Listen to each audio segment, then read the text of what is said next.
बहुत सी तीरंदाजी प्रतियोगिताएं जीतने के बाद एक नौजवान तीरंदाज खुद को सबसे बड़ा धनुर्धर मानने लगा। वह जहां भी जाता लोगों को उससे मुकाबला करने की चुनौती देता और उन्हें हराकर उनका मजाक उड़ाता।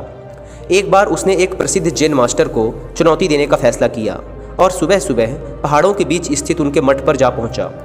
मास्टर, मैं आपको तीरंदाजी मुकाबले के लिए चुनौती देता हूँ, नवयुवक बोला। मास्टर ने नवयुवक की चुनौती स्वीकार कर ली। मुकाबला शुरू हुआ। नवयुवक ने अपने पहले प्रयास में ही दूर रखे लक्ष्य के ठीक बीचों बीच निशाना लगा दिया और अगले निशाने में उसने लक्ष्य पर लगे पहले तीर को ही भेद डाला।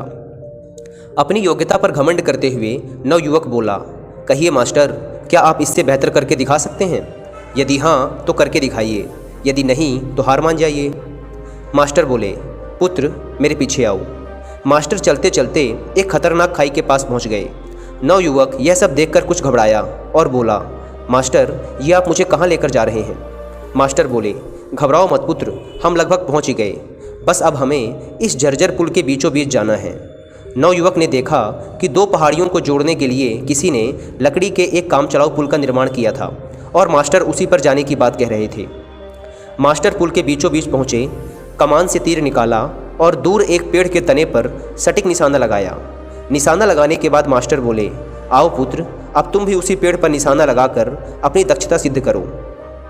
नवयुवक डरते डरते आगे बढ़ा और बेहद कठिनाई के साथ पुल के बीचों बीच पहुंचा और किसी तरह कमान से तीर निकालकर निशाना लगाया, पर निशाना लक्ष्य के आसपास भी नहीं लगा।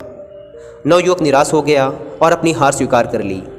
तब मास्टर बोले, पुत्र, तुमने तीर धनुष पर तो नियंत्रण हासिल कर लिया, पर तुम्हारा उस मन पर अभी भी नियंत्रण नहीं है जो किसी भी परिस्थिति में लक्ष्य को भेदने के लिए आवश्यक है।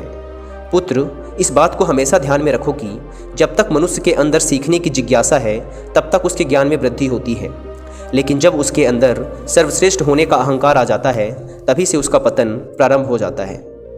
नवयुवक मास्टर की बात समझ चुका था। उसे एहसास हो गया था कि उसका धनुर्विद्या का ज्ञान बस अनुकूल परिस्थितियों में ही कारगर है और उसे अभी बहुत कुछ सीखना बाकी है।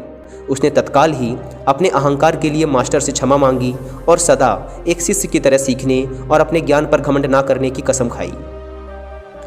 दोस्तों, इस जैन कहानी में हमने देखा कि जब किसी के अंदर सर्वश्रेष्ठ होने का अहंकार आ जाता है तभी से उसका पतन प्रारंभ हो जाता है। इसके साथ साथ हर व्यक्ति की अपनी एक खासियत होती है जिसमें दूसरा व्यक्ति शून्य होता है, इसलिए सभी का सम्मान आदर करना हमारा कर्तव्य है।